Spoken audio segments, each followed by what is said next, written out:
We are today a largely urban population, whereas our ancestors were country dwellers, many people never traveling far from home throughout the whole of their lives. Today we are a shifting population, moving temporarily or permanently from one area to another without much concern. In the past, the people were rooted in their local environment almost as firmly as the trees in the ground, and it would need a great upheaval to move them away to another district. They also moved around largely on foot, and in that way acquired a far more intimate knowledge of their own locality than we can today, traveling in cars, which effectively cuts us off from the outside world. Every tree, stone, mound, stream, river, pool, hill had its place in their environment, and the most unusual features became the focus of tales explaining how they came to be there. Many standing stones were once given devil names, perhaps at a time when Christianity became the predominant religion and many of the earlier sacred sites came to be regarded as the haunt of the devil. In areas of Scandinavian and Saxon influence, names like Grim, Thor, and Woden were sometimes used, as in Grime's Graves from Norfolk. Most devil sites are in England, particularly the south, with a few in Wales and Scotland, whereas places attributed to giants are largely in the west, with very few in central and eastern England, but many in Cornwall and North Wales. Many standing stones were traditionally attributed to giants, also sizable burial chambers and earthworks which had obviously needed great earth-moving efforts in their construction. The names of a hill fort in Gwynedd translates as the Towns of the Giants, and a passage grave on Anglesey in Gwynedd means the giantess's apronal, referring to her having collected an apronal of stones to build on the mound. The giant's grave in Penrith churchyard, Cumbria, in reality Tivo corn crosses dating from around 1,000 and some hogback gravestones. In the same churchyard is a wheel-headed cross called the Giant's Thumb. These names are thought to commemorate a 10th century king who became a legendary hero or giant in local lore. Since the 12th century, Stonehenge has also been called the Giant's Dance in some quarters, and the mighty stones of Callanish in the Western Isles were said to be giants turned to stone for refusing to embrace the Christian religion. Ancient sites, usually cairns or barrows, were often believed to be fairy haunts. In Humberside in the UK is a prominent round barrow which housed a fairy dwelling, seen by a drunken villager late one night. He heard people singing and went to see what it was. Through an open door in the side of the mound, he could see people banqueting at large tables. One of the people saw him and offered him a cup. He took it but threw away the contents, not wishing to come under the spell of the fairies, and ran off with a goblet which was made of an unknown material. This tale was recorded by William of Newburgh in the 12th century. Another tale told of people digging into the mound and finding a golden chest. They tried to pull it out with horses, but it sank back into the mound and no one has been able to recover it. The fairies would sometimes help people by mending broken tools, or would give a reward when helped by humans. In Welsh folklore stories, telling of people who saw the fairies are very common, and some are presented as factual rather than fictional. Indeed, people still claim to see fairies or little people, and these witnesses appear to be neither liars nor insane. Perhaps the little people do still live among us. Famous people, both real and imaginary, were sometimes associated with ancient sites such as a king. King Arthur and other heroes like Sir Bevis of Hampton in southern England, which has a barrow named after him. Because of their air of mystery, and there being no obvious reason for their construction, prehistoric sites have become a focus for a rich and varied folklore. Standing stones and stone circles were sometimes said to be people's turn to stone, often for dancing on a Sunday, such as the Merry Maidens Stone Circle in Cornwall, with the Piper's Standing Stones close by, and the stone circles at Stanton Drew in Avon, or for working in the fields on a Sunday, the Duddow Stones, Northumberland, or for playing the game of hurling on a Sunday, the Hurler Stone Circles in Cornwall, and other similar religious transgressions. Some stones were said to move or go to a nearby stream to drink when they heard the clock strike 12 or the cock crow, or sometimes on a special day of the year, like the Horse Stone at Enstone, Oxfordshire, which goes to drink on Midsummer Eve. Some stones were believed to have the power to return if taken away from their rightful place, like a stone on Cefn Cam Carval in Powys, said to bear the hoofmark of King Arthur's horse Cafal, and which would come back of its own accord if carried away. At a number of stone circles, the stones were believed to be unaccountable. This was said of Stonehenge, the Rollright stones, Long, Meg, and her daughters, the Callanash stones. The same story was told of a few chambered tombs, and when folklorist Leslie Grinsell visited the countless stones near Aylesford in Kent in the late 1940s, he found numbers chalked on the stones showing that the tradition was still alive. Prehistoric stones were often believed to have healing properties, and these sites were regularly visited by the sick, who performed the necessary rituals and thus hoped to be cured. Stonehenge was one such site, as recorded by Geoffrey of Monmouth in the 12th century. For in these stones is a mystery and a healing virtue against many ailments, for they washed the stones and poured the water into baths, whereby those who were sick were cured. Moreover, they mixed confections of herbs with the water, whereby those who were wounded were healed, for not a stone is there that is wanting in virtue or leechcraft. People would crawl through whole stones, like the Menantold in Cornwall, or pass clothing through smaller holes in stones, as pregnant women did in Ireland in order to ensure a safe childbirth. At the Tuthy Stane in Argyll, people with toothache would go and knock a nail or screw into one of the stones of this chambered tomb and expect to gain relief from their pain. Such practices may have developed as a result of people's awe at these strange monuments, but there are other customs which strongly suggest that the rituals originally performed at prehistoric sites had been handed down through the generations, although in a greatly degenerate form. On Orkney, sick people would walk around the stones of Stenness 3 times with the sun, Diesel, and similar rituals were practiced elsewhere, for example at holy wells, as described in more detail in Ahu v Sacred Waters, and sometimes even at Christian churches. In 1650, the Synod of Argyll was trying to stop people walking sun gates around the church before going in for divine service. Whether or not these customs were derived from prehistoric rituals, it's clear that the people of later centuries were much in awe of the prehistoric remains, so much so that they believed it was dangerous to interfere with them, and this belief may well have helped to preserve them to the present day. Anyone digging in a barrow could expect retribution of some kind, and it often came in the form of a thunderstorm or a ghost or ill health or bad luck thereafter following the offender and his family. In 1859, a farmer on the Isle of Man opened a barrow on his land and then sacrificed a heifer in order to prevent the retribution which he clearly expected. Apart from prehistoric sites, other landscape features were also rich in folklore, such as hills and bridges, and the law even extended offshore, in those areas where the sea has in previous centuries inundated the land. This has happened within living memory at Dunwich on the Suffolk coast, and indeed is still happening. The church bells are said to be heard ringing from time to time from beneath the waves. Off the west and north coasts of Wales are said to be areas where the sea has drowned the land. A fertile stretch of land 40 miles long between the Teifi and Bardsley Island, which was defended by the sea by an embankment and sluices. According to the legend, one night in the 5th century, when the keeper of the embankment was drunk, he left the sluices open and the sea broke through, and only a few inhabitants of the 16 cities survived. When the sea is still, it is said that the remains of buildings can be seen through the clear water, and in rough weather the church bells can be heard. The most famous of these sunken lands is of course Lyonesse, said to have extended west from Cornwall as far as the Scilly Isles. It was drowned by the sea in an immense cataclysm in the distant past, a few projecting rocks being all that can now be seen above the surface. The Cornish coast at Lanks End, there once only lay the note legendary land of Lyonesse.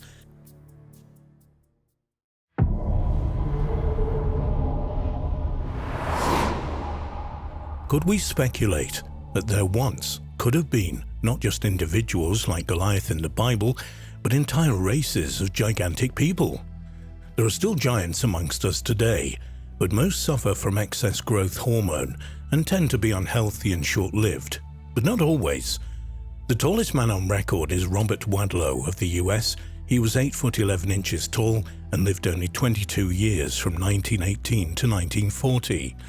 The tallest woman is in China. She's 8 foot 1 inch. Some giants have been strongly built, even becoming athletes. Many modern basketball players are around 7 feet in height. A French-Canadian strongman and wrestler was 8 foot 3 inches tall, but only lived 23 years from 1881 to 1904. Argentine wrestler Jorge Gonzalez was 7 feet 7 inches tall. The wrestler Andre the Giant was 7 foot 4 inches and weighed 520 pounds. But like most giants, he suffered with his pituitary gland continuing to produce too much growth hormone even in his adult years. This causes the hands, feet and jaw to grow unusually large and causes a variety of health problems.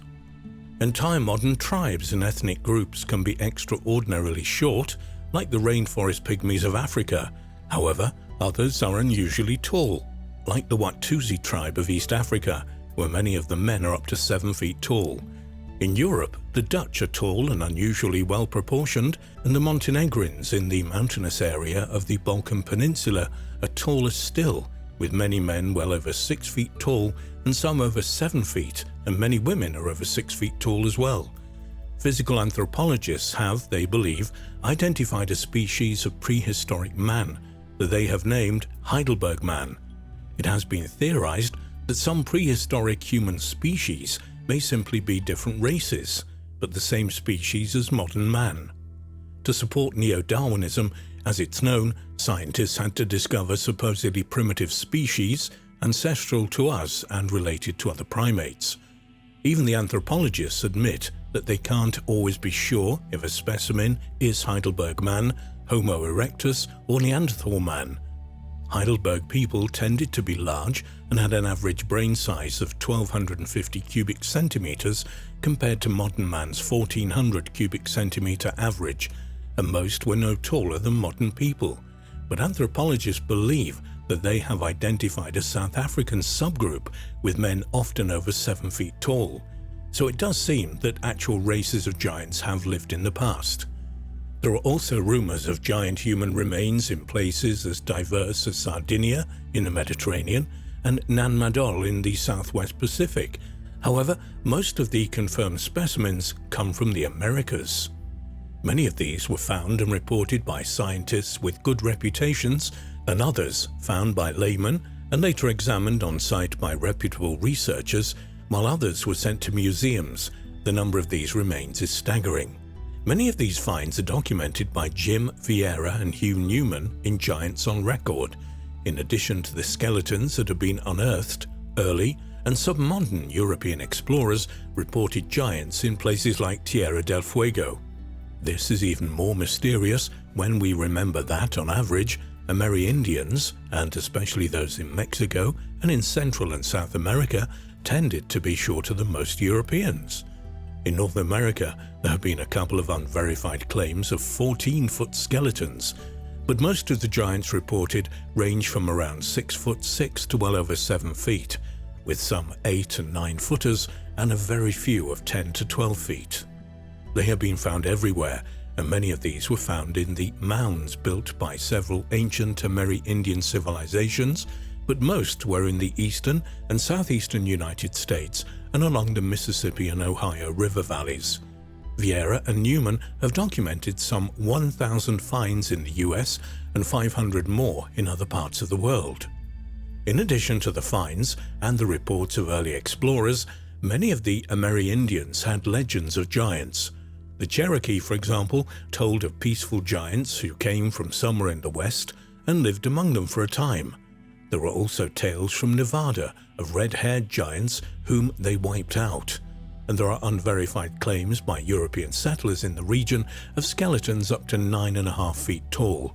In 1519, Spanish explorer Alonso Alvarez de Pineda reported entire villages of living giants near the mouth of the Mississippi.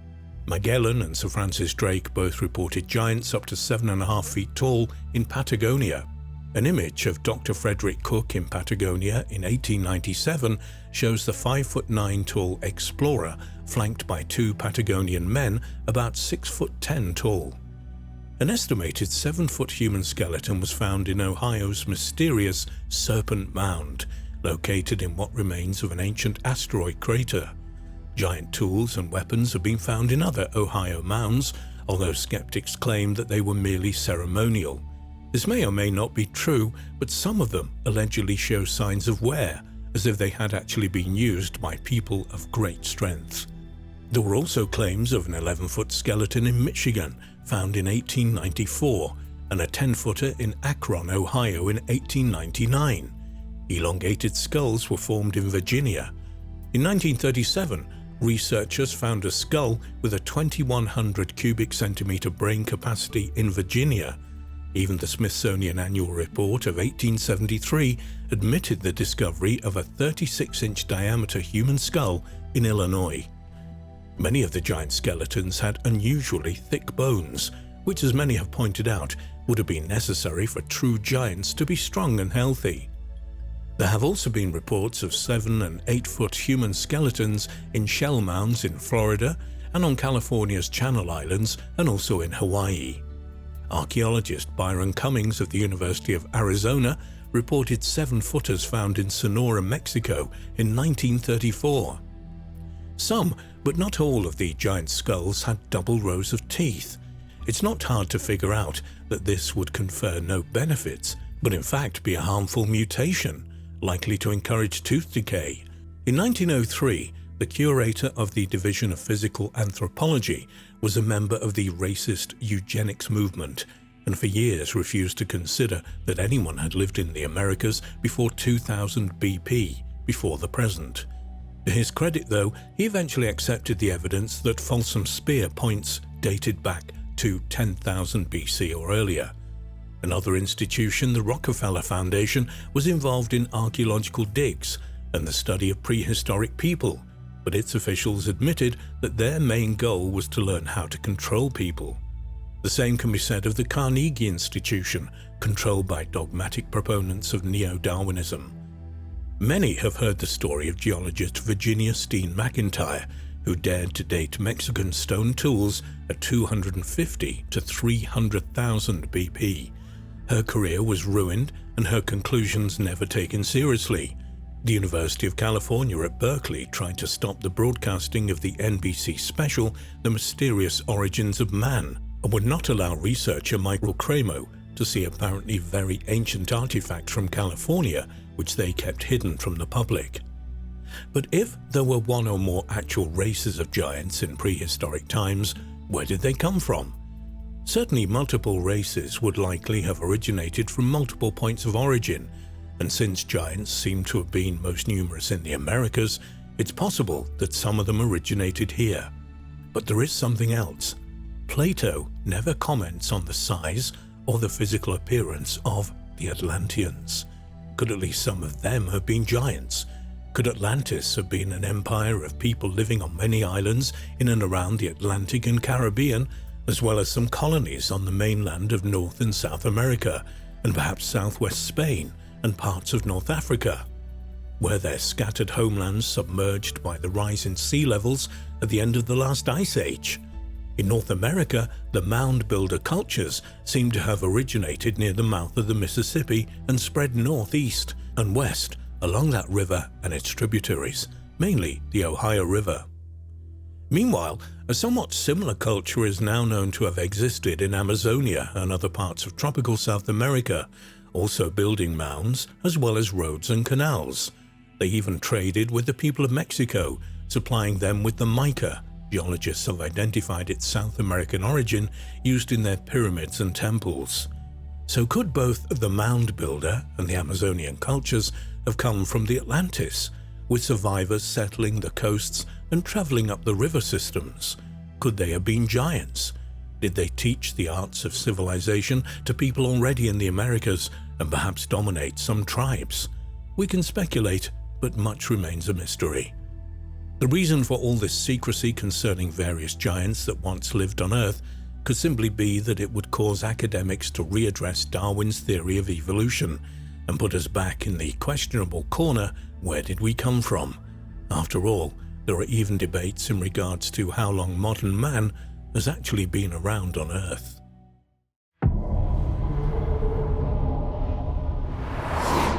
One of the greatest archaeological mysteries is the discovery of giant skeletons in 3 western states: California, Arizona, and Nevada. The huge remains found in large stone sarcophagus, caves, and Pueblo burial grounds predate the Native Americans in many cases. Some tribes worshipped men of huge stature who inhabited the region before they arrived. Who were these giants? When did they exist? What happened to them? In 1833, soldiers uncovered a particular level of gravel and stone cement in Lompoc Rancho near Point Conception, California. When the workers broke through it, they were startled to find the skeleton of a 12-foot-long man. This giant had been buried in a massive stone coffin. On closer inspection, the men found that the giant possessed a double row of both upper and lower teeth. Relics buried with the skeleton included several huge stone axes and 2 giant spears. More bones of a giant were excavated on Santa Catalina Island. Accompanying the man were the charred remains of a small species of elephant, which he evidently had roasted. Incidentally, the big guy ate that elephant with a double row of choppers, both upper and lower. But what is the significance of these elephant remains? Remarkably, it suggests that the giant lived there at least 10,000 years ago, the age at which American mammoths became extinct. Elsewhere on Santa Rosa Island, someone found a skeleton of a giant which not only had double rows of teeth, but also artifacts identical to those found at Lompoc Rancho, such as massive stone axes and enormous spears. Similarly, on Santa Cruz Island, another giant skeleton was found. This one was sent to the National Science Foundation in Washington, D.C. However, it was promptly misplaced. Furthermore, at Santa Barbara, a cave full of giant skeletons was found. Unfortunately, the entrance to the cave was sealed shut before proper excavation could be conducted. In 1895, the Chicago Record reported that fossilized remains of men and women who had been 8 to 9 feet tall were found in California. More importantly, their bones were found in the same rock layer as those of extinct mammoths, like the bones from Santa Catalina. Earlier in 1891, Crittenden, Arizona, workers were excavating the remains of an old building when they came across an enormous stone sarcophagus at a depth of 8 feet. When archaeologists opened the tomb in front of a large, curious crowd which had gathered, the scientists found a huge mummy case which had been built with blocks of red rose granite. When it was broken open, everyone was disappointed to see only a handful of dust, all that remained of an ancient giant whom the ages had pulverized. Everybody agreed that it had taken a long time for a skeleton to dissolve into dust, particularly in the dry desert. This fact would make the giant much older than the California specimens whose skeletons were found intact. Although not a single bone or artifact was found, the inside of the mummy case had been carved in a likeness of the body, a characteristic reminiscent of Egyptian sarcophagus.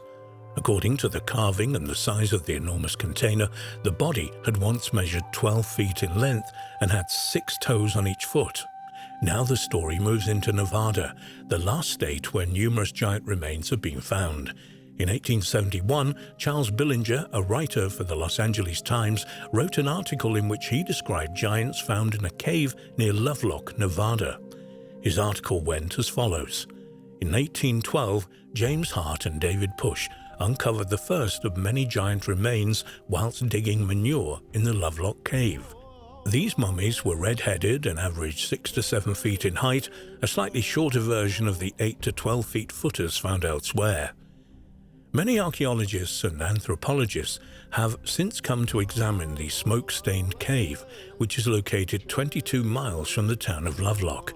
Attempts to date the remains have resulted in ages ranging from 3000 BC to 1850 AD. The caves were occupied for nearly 500 years, but no artifacts or skeletons except those of the giants have been found. The giants resided in this cave for many centuries until the Puyallup Indians, distressed by the giants' bad habits, annihilated them. What provoked this sudden annihilation?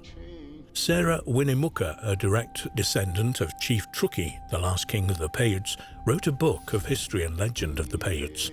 These stories may help to unravel the mystery. One story claimed that about 100 years before her birth, there was another race sharing the Paiute homeland. This race was called the Sidiokas, which in the Paiute language means man-eaters or cannibals. These giant cannibals had flaming red hair. For sport, they would dig traps in well-traveled trails and wait for some unsuspecting Paiute to fall to his death. Then they would have a grand feast. Needless to say, these actions did not make for friendly relations, and war soon broke out between the two tribes. In the midst of a battle, the giants would leap from behind cover, grab Paiute arrows in mid-flight, and then fire them back at the opposition from their own bows. Unfortunately for the giants, they were greatly outnumbered, so the war did not last long. Later, in an attempt to escape from the Paiutes, the Sidiokas constructed large canoes from tule fibers and lived on Humboldt Lake. When their supplies ran out, they hid in the Lovelock Cave. The Paiutes surrounded the entrance to the cave and killed the giants when they ventured out at night in search of water. This proved to be slow work, so the Paiutes stuffed the cave entrance with wood and set it on fire, thereby smothering all those within and bringing about a quick end to the war. And with that, this tribe of brave, strong and intelligent giants that apparently lived in one region for 5,000 years had been exterminated by the migratory Paiutes in about 1750. During the 3-year war, the entire population of giants were killed, which was estimated by the Paiutes to number 2,600. Annie Bill, a 68-year-old resident of Lovelock and a niece of Sarah Winnemucca, testifies that her grandparents saw the giants and had described them as having long faces and white-skinned.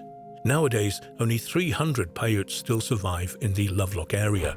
They claim to have always known that remains would be found in the cave. In fact, they were often told white settlers what the cave contained, but of course they were laughed at. After years of ridicule, the Paiute finally kept the knowledge to themselves, at least until they were vindicated by modern science. Other remnants of the giants include relics that have survived, kept by members of the tribe for many years. Winnemucca claimed, "I have some of their hair, which has been handed down from father to son. I have a dress, which has been in our family for many years, trimmed with reddish hair." For further physical evidence, we turn to Stoker's Museum in nearby Winnemucca. The proprietor, Clarence Stoker, a Lovelock native, has participated in several excavations of the cave. His museum is stocked with arrowheads, nets and baskets, in addition to a skull of one of the giants. His prize artifact is a calendar stone from the cave, marked with 52 indicators on the inside of the stone for the weeks, 365 on the outside for days. Despite these findings, the mystery remains. What were the origins of these giants? Where did they come from? One explanation, as offered by Stoker, suggested they were descendants of Egyptians who sailed to America hundreds of years ago. Stoker backed up this by continuing, "Didn't Thor Heyerdahl just prove the possibility that Egyptians may have sailed to America as long as 4,000 years ago on reed rafts? This indeed is the case. Furthermore, giants who colonized Ecuador 4,000 years ago arrived on reed rafts. Also, the Sidiokas sailed on Humboldt Lake in reed canoes they built." Although hundreds of mummies and tons of artifacts have been recovered from the cave, there are a few positive indications of Egyptian influence. However, the giants could easily have retained their cultural heritage and knowledge while their original implements quickly wore out. In explaining the mummies, which should only have been skeletons, anthropologist Robert F. Heiser of the University of Southern California commented, "Conditions of extreme dryness in the cave, as in the pyramids of Egypt, have preserved the archaeological material in remarkable good fashion." In fairness, it should be stated that Mr. Heiser did not infer a connection between Egypt and the Lovelock giants, but only a slight comparison. It seems the mystery of the giants will continue. We may hypothesize that they arrived in the West about 3,000 years ago from either South America or Egypt, and that they were eventually destroyed by Native Americans. Unfortunately, that is all the knowledge we have currently obtained. Perhaps one of America's greatest archaeological mysteries will remain just that, a mystery. though fortunately that uncertainty isn't stopping the continuing search.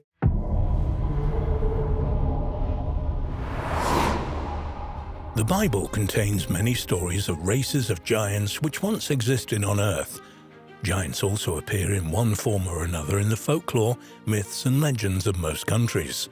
Additionally, there are recent cases of the actual remains of giants being discovered, like the Cardiff giant of New York, and the bones of 8-foot-tall prehistoric beings discovered in West Virginia, which suggest to some that a race of giants may once have roamed the Earth.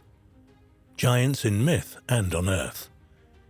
In ancient myths, giants are often seen as ancestors to the gods, but also their unrelenting enemies who are ultimately defeated by them. The folklore of ancient places has many associations with supernatural creatures who may once have been worshipped as gods. Ancient tombs and stone circles are often said to be inhabited by fairies, built by giants or the devil, haunted by ghosts, guarded by dragons, visited by spectral black dogs, or cursed by witches. Although scientists believe these giants of myth and legend to grow to 20 feet or more have no basis in reality, one or two researchers believe that a race of giants may once have existed on Earth. According to science, some extraordinary exceptions amongst Homo sapiens have existed. They are usually the result of hormonal disorders, and there is no evidence that hominins ever got taller than we are today. The tallest person ever measured was Robert Wadlow, also known as the Alton Giant and the Giant of Illinois, who stood 8 feet 11 inches tall. Wadlow died at the age of just 22 in 1940. An early death is common for those suffering from giantism, as their weight and size puts constant strain on the heart and skeletal system. Giants in America. Apparent evidence of giants in America has a long history. The Massachusetts Puritan minister Cotton Mather believed that mastodon fossils found near Albany, New York in 1705 were those of giants who had died in Noah's flood. He wrote, "The giants that once groaned under the waters are now under the earth, and their dead bones are lively proofs of the Mosaic history." Almost 100 years later, Connecticut farmer Pliny Moody discovered large three-toed tracks in a sandstone ridge on his land. The local pastor told him they were made by Noah's raven, which had rested on that ledge and probably slept there before resuming the dangerous journey back to the ark. The same ministers later reasoned that dinosaur bones found locally were probably the remains of giant humans. During the period from the late 1800s all the way up to the 1990s, there were over 1,000 reports of giant-sized human skeleton remains being discovered across North America. Old reports were discovered, particularly from New England, of giant skeletons being unearthed from Native American burial mounds, which supposedly ranged in length from 7 to 10 feet tall. But the most famous of all American giants is the Cardiff giant. The discovery of the Cardiff giant. On the 16th of October 1869, two labourers, Gideon Emmons and Henry Nichols, were digging a well behind the barn of William C. Newell in Cardiff, New York, when they hit a solid object 3 feet down.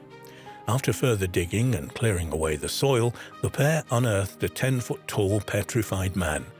News of the extraordinary discovery soon spread, and people came from far and wide to see the giant, which was displayed under a tent set up by landowner Newell, who charged 50 cents for admission. During the first week alone, around 2,500 people came to visit the strange exhibition. The area around Cardiff was known for its fossil deposits, so initially it was thought that the giant could have been an ancient ancestor of the local Onondaga people, who had perhaps been petrified by the waters of a nearby swamp. Whatever it was, the Cardiff giant caused wonder and excitement in all who saw it.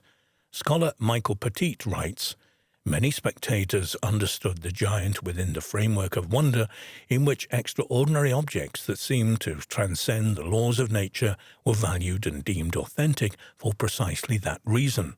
Across the social spectrum, from farmers who paid 50 cents to view the statue where it lay, to the transcendentalist philosopher Ralph Waldo Emerson, who viewed the giant at an exhibition in Boston, expressions of wonder were heard." Even the experts were impressed by the discovery, though most believed it was an ancient statue rather than a petrified man.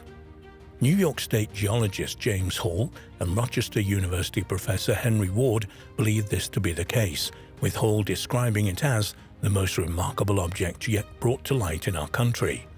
Soon afterwards, Newell thought it best to cash in on all the publicity and sold a 3/4 stake in the giant to a syndicate of businessmen led by a David Hannum, receiving a payment of $23,000, about $500,000 in today's money. On the 5th of November 1869, the syndicate had the giant dug up and shipped to Syracuse. The pair then took the giant on the road and exhibited it to thousands of paying spectators in Syracuse and Albany. But all this added publicity brought some unwanted attention for the owners. A mining engineer who saw the giant close up remarked that the gypsum it appeared to be made from would have deteriorated quickly in the wet soil of Newell's farm. Even worse was to follow when on the 25th of November, well-known Yale paleontologist Othniel Charles Marsh saw the giant and immediately pronounced it of very recent origin and a most decided humbug. I'm surprised that any scientific observers should not have at least once detected the unmistakable evidence against its antiquity. Despite this, the giant soon came to the attention of the American showman P.T. Barnum, who did not appear at all bothered by the doubts about its origin and offered to buy it from them for a huge sum. In his 1890 book, Funny Stories, he remarked, "One thing was certain, it was a great attraction, visited by hundreds of people daily, and I thought that it's so great a curiosity it should be exhibited under proper management in New York City. I therefore approached the proprietors, and I said I will give you $50,000 for your Cardiff giant as it is." But the syndicate declined the offer, so Barnum decided to make an exact copy of the giant and arrange for its copy to be exhibited at a museum in New York. According to Barnum, it was a considerable attraction and drew crowds of visitors, while the original was lumbering away along the North Hudson River, stopping at towns on the way. The syndicate tried to bring an injunction against Barnum, but the judge told them, "Bring your giant here, and if he swears to his own genuineness as a bona fide petrifaction, you shall have the injunction you ask for." Unable to do this, the businessmen were at a loss what to do, but their problem was soon solved by a shocking revelation. The real origins of the giant. On the 10th of December, George Hull, a businessman from Binghamton, New York, confessed to the press that he had created the Cardiff giant. On February 2, 1870, the Chicago Tribune published an expose on the Cardiff giant that included confessions from the masons who had worked on it. But it wasn't a hoax perpetrated just for fun, as many were in the late 19th century North America. Hull, an atheist, worked as a tobacconist in Binghamton, New York in 1867. He visited Ackley, Iowa for business, and while there had an extended discussion with a traveling Methodist revivalist preacher called Reverend Turk. The pair argued over the biblical passage from Genesis, which states there were giants in the earth in those days. The preacher insisted that everything in the Bible, including that phrase, should be taken literally. Hull disagreed vehemently, but Ackley's extreme opinion provided him with the inspiration he needed for his hoax. It took Hull over 2.5 years and cost him around $2,600 to make the Cardiff giant from a 5-ton, 4.5 metric tons, block of gypsum he had quarried in Fort Dodge, Iowa. Hull searched far and wide for the right burial location for the giant, eventually settling on Cardiff, New York, about 60 miles from Hull's home in Binghamton. Hull's cousin was none other than William Newell, and it was his farm that Hull used for the burial spot. It was Hull and Newell who had hired the two workers to dig a well at the farm, instructing them exactly where to dig. The Cardiff hoax seemed to have worked so well as people wanted it to be real. Many at the time believed it to be genuine, partly because its existence appeared to confirm the literal truth of biblical statements about giants roaming the earth. Ken Feder, author of the 2001 book Frauds, Myths and Mysteries, believes this to be the case, though he thinks other factors were at work. He said, "The most obvious explanation is that the Cardiff giant confirmed biblical stories of giants. Then there were folks who probably knew better, the smart businessman in Syracuse, they saw that people were coming in to see the giant using hotel space and buying food.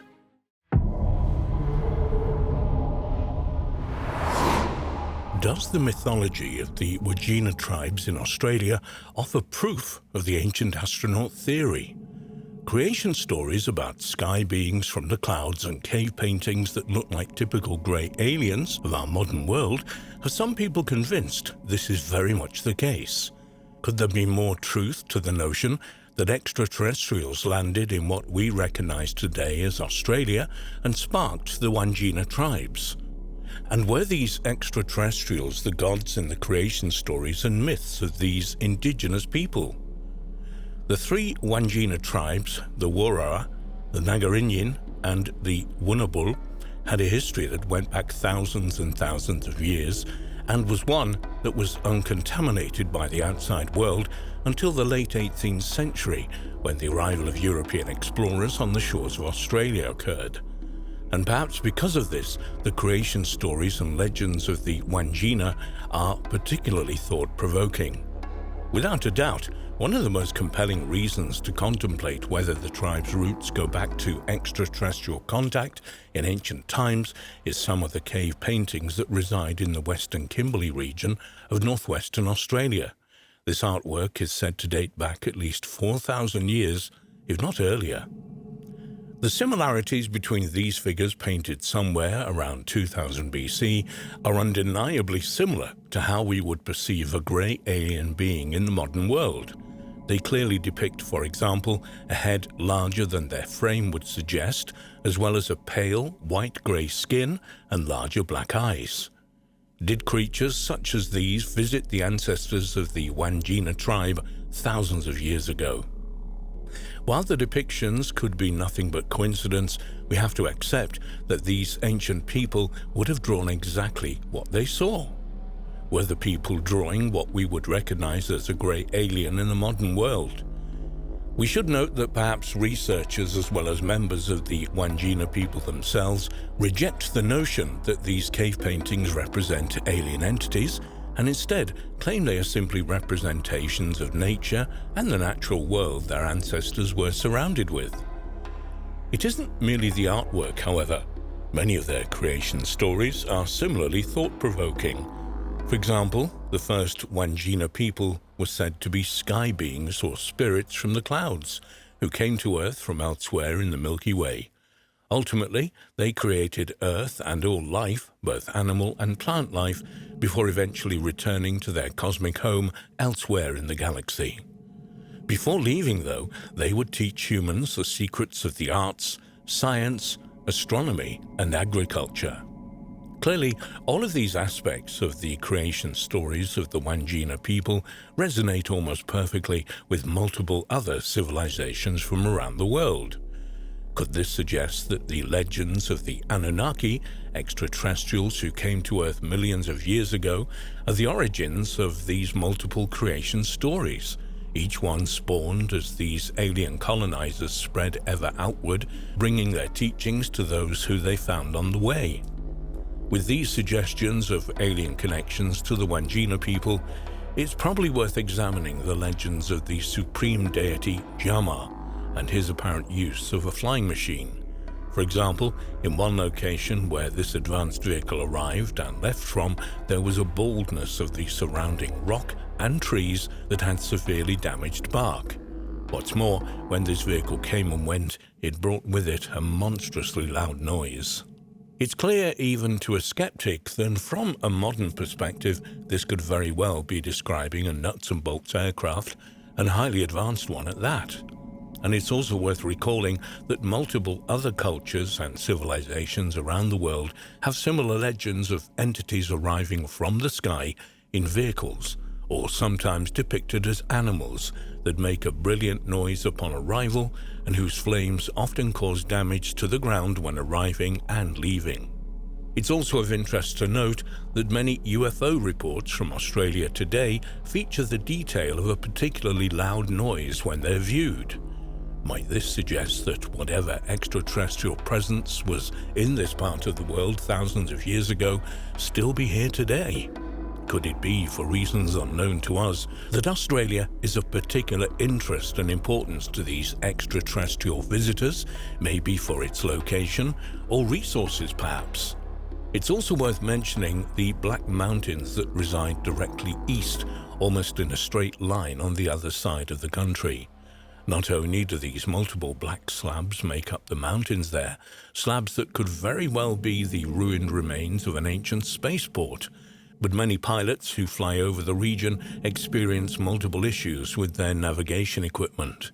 Might these ancient mountains be a further testament to an extraterrestrial presence in Australia in the distant past? What is of further interest to those who believe ancient extraterrestrial contact with the ancestors of the Wandjina people is more reality than myth are recent archaeological discoveries that would appear to corroborate at least certain Wandjina legends. Perhaps the best example would be the discovery of the remains of megafauna in the region. This matches very well the accounts of extraordinary large mammals in the Wandjina legends that state once shared the land with them. What's more, while mainstream scholars suggest that the northwestern parts of Australia were likely populated as far back as 60,000 years ago, the result of migrating peoples from Africa, the remains of objects at some sites in the region, suggest an origin that goes much further back to around 175,000 years at the very least. In fact, some researchers have suggested dates even earlier than that. With this in mind, we should also turn our attention to the work of Professors Alan Wilson and Rebecca Kane. In their paper, The Recent African Genesis of Humans, they would conclude that all human life could be traced back to the African continent somewhere around 200,000 years ago. However, not long after releasing the paper, they would publicly declare they had been wrong in their original conclusions and that their most recent findings suggested that the origins of Homo sapiens go much further back than people had previously thought, sometime around 400,000 years ago. And what's more, these origins began with the Aborigine people of Australia, who arose from two distinctive lineages.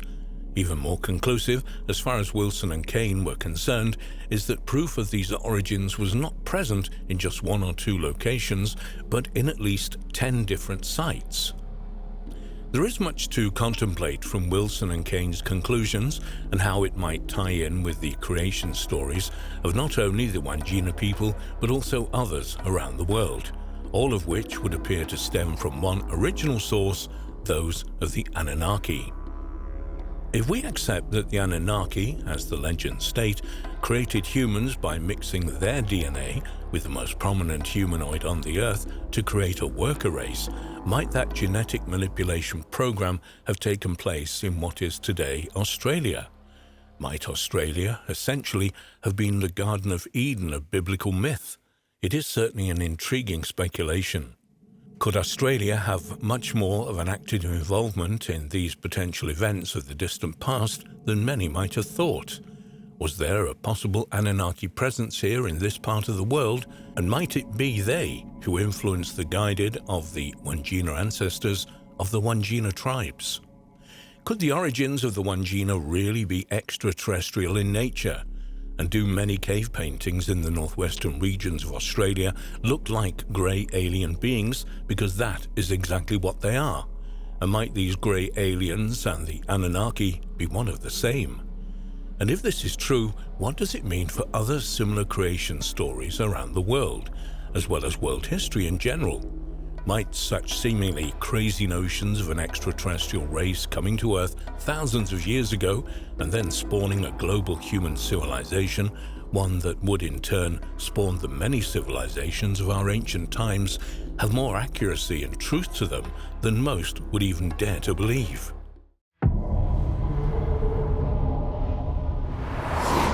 The Nommo are primordial ancestral spirits in Dogon religion and cosmology, though some researchers are convinced that they may in fact be aliens. In one story of the Dogon of West Africa, an ark descended to the ground, bringing advanced amphibious beings known as the Nommo. These beings gave the Dogon advanced information about an invisible companion to the star Sirius, which was extremely heavy and made of a special metal not found on Earth. It would one day be known to astronomers as Sirius B. The Dogon are an ethnic group of around 600,000 people, most of who live in the rocky hills, mountains and plateaus of the Bandiagara Escarpment in the Middle Plateau region of Mali.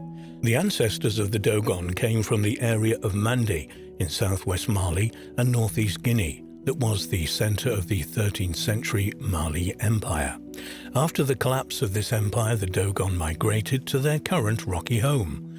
The cliffs and difficult terrain where the Dogon settled offered effective protection from raids by slave traders coming from the desert, though they also resulted in the isolation of communities.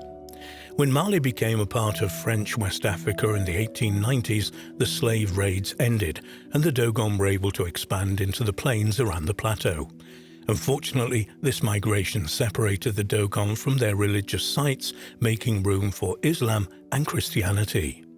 But the Dogon are still known for their intricate cosmology and extraordinary rituals that go with it. Their mask dances are now tourist attractions. Indeed, after a mask has been used in these ritualist celebrations, it is no longer considered sacred and is often sold to tourists.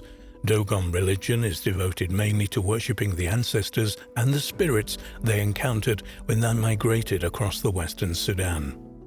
For every 60 years, the Dogon perform a religious ceremony called the Sigwi, corresponding to the duration of the life of the first Dogon ancestor. The ceremony occurs when the star Sirius appears between two mountain peaks and is celebrated over 7 years, during which time the great mask is carved from a single piece of wood. These masks are incredibly tall and symbolically complex, and their elaborate dance reenacts the creation of the Dogon culture. This and all Dogon ceremonies are organized by members of the Awa, a male initiation society with important ritual and political roles within the Dogon society. Our society members are also responsible for the creation and performance of the masks, all of which portray the face as a rectangular box with deeply hollowed channels for the eyes. Sirius, also known as the Dog Star in the constellation Canis Major, is the brightest star in the night sky. The bright part of the binary is a blue-white star, 25.4 times as luminous as the Sun. Sirius was known as Sothis to the ancient Egyptians, who knew that it made its first heliacal rising, rose just before sunrise, of the year at around the time of the annual floods were beginning in the Nile Delta. In ancient Rome and Greece, the hottest part of the year was connected with the heliacal rising of the Dog Star, an association that remains in the expression Dog Days. That Sirius as a binary star was first reported by the German astronomer Friedrich Wilhelm Bessel in 1844. The companion was first seen in 1862 by Alvan Clark, an American astronomer and telescope maker, and came as a complete surprise to astronomers. Sirius B is 10,000 times dimmer than Sirius. Consequently, it's extremely difficult to see from Earth. In fact, astronomers were not able to estimate its mass until 2005, when they were able to use data from the Hubble Space Telescope. From 1931 to 1956, French anthropologist Marcel Gréal and his student Germaine Detelen worked in Mali and lived among the Dogon, mainly by talking to a blind hunter named Ogotemeli. They found that some elements of the tribe's mythology were similar to that of ancient Egypt, especially the importance of Sirius in their traditions.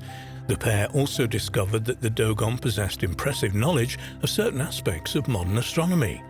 This knowledge included the belief that the Earth and other planets rotate on their axis and orbit the Sun, that Jupiter possesses 4 moons, and that Saturn is surrounded by a ring. Although this is impressive, such information can be obtained without modern technology, as can be seen by the work of ancient Greek astronomers and Copernicus. But it's not this knowledge that is the source of the controversy surrounding the Dogon. The cause of the debate was the claim that Ogotemeli told the anthropologist that the Dogon believed that Sirius, in their language Sigutolu, has a dark, invisible companion with a 50-year elliptical orbit. This companion is extremely heavy and made of a special metal not found on Earth. In other words, Sirius B. Apparently around 15% of all Dogon adult males were initiated into the Sirius lore. But how could a remote people who lacked any kind of astronomical device obtain such information about an invisible star?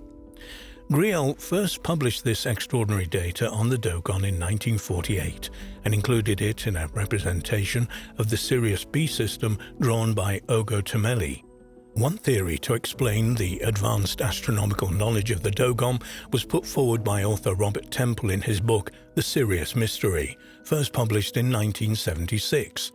An advertisement for its second 1998 edition, called The Sirius Mystery: New Scientific Evidence of Alien Contact 5,000 Years Ago, stated Temple's extreme hypothesis about the Dogon and Sirius B. He said, "Convincing evidence that the Egyptian, Sumerian and Dogon civilizations were founded by aliens from the Sirius star system who are now ready to return.